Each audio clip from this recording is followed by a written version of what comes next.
Vous avez devant vous un homme, presque adulte, qui n'a jamais eu à travailler un seul jour de sa vie. Et pour cause, tout lui a été servi sur un plateau d'argent.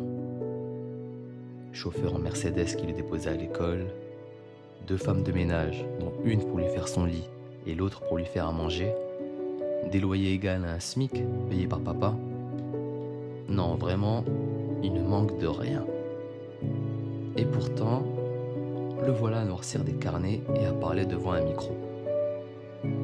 Serait-il triste? Mais pourquoi? Ne se rend-il pas compte de la chance qu'il a, cet enfant? Si vous lui posiez la question, il vous répondrait très certainement que c'est par tout simplement un manque de sens.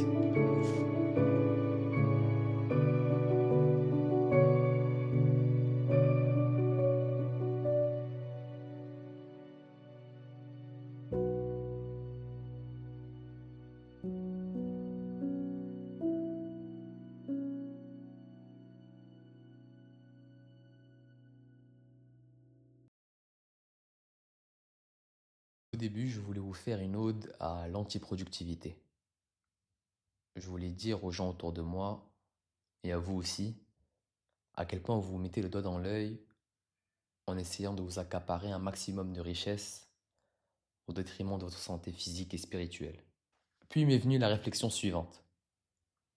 Aurais-je tenu le même discours si j'aurais été pauvre?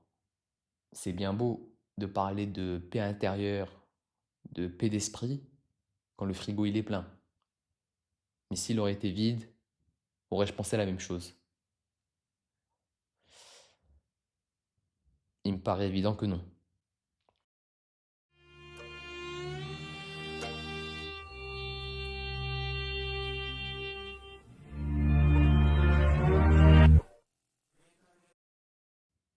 Faisons un peu de sociologie marxiste primaire.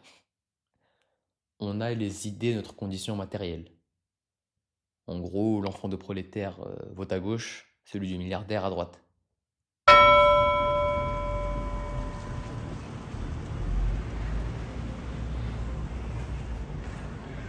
Mais du coup, dire que l'accumulation des richesses ne devrait pas être l'objectif premier de votre vie, est-ce que ça serait pas justement un move de bourgeois?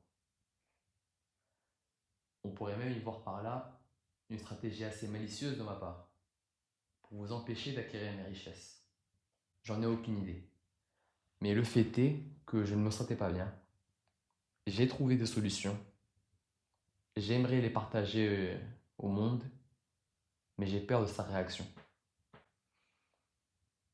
J'ai peur qu'ils me disent de fermer ma gueule de bourgeois.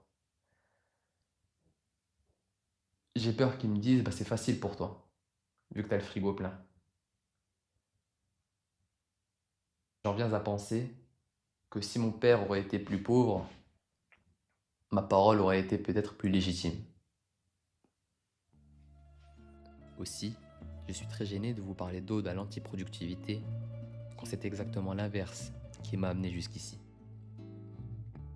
Mon père est né pauvre. Et s'il m'aurait écouté à l'époque, s'il n'avait pas travaillé d'arrache-pied pendant des années au détriment de sa santé mentale, je ne serais pas là aujourd'hui. Je ne parlerais sans doute même pas français.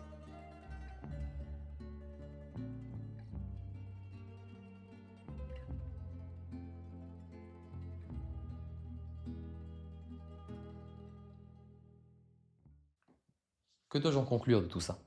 Est-ce que je suis censé bouffer mon argent sur une île entre bourges en attendant ma mort? Non, car vous savez très bien, il y a des maux que l'argent ne peut pas guérir. J'ai besoin de mes semblables. J'ai besoin d'échanger avec vous, de rire avec vous, de me battre avec vous, de pleurer, de discuter avec vous. Certains d'entre vous pourraient me dire du coup, pourquoi le dire alors? Pourquoi divulgacher ma condition matérielle plus qu'aisée quand j'aurais pu rester discret et rester dans la sphère des idées? En gros, échanger juste d'idée à idée. Parce que je crois pas en cette méthode. Je pense que Il faut prendre en compte la condition matérielle de quelqu'un, ses expériences, sa vie, pour pouvoir bien discuter avec lui. Aussi, c'est par souci d'honnêteté. Si j'allume cette caméra, c'est vraiment pour me connecter avec le mec qui me regarde là maintenant. J'espère que vous me verrez d'abord comme un homme, plutôt que comme un enfant avec des cuillères en argent jusqu'au cul.